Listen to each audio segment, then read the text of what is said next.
नगर शहरातील सिद्धार्थनगर परिसरात राहणाऱ्या एका 12 वर्षीय अल्पवयीन मुलीचे अज्ञात व्यक्तीने अपहरण करत तिला राहत्या घरातून पळवून नेल्याची घटना मंगळवारी 28 मेला दुपारी घडली।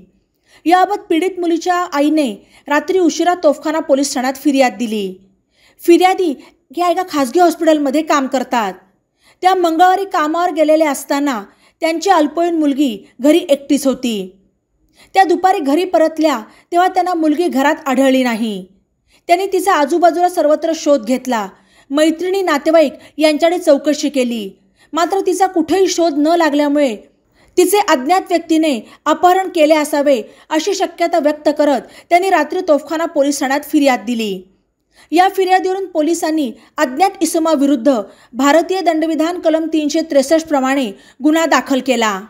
ई नवा मराठा यूट्यूब चॅनलला सबस्क्राइब करा आणि बेल आयकॉनवर प्रेस करा।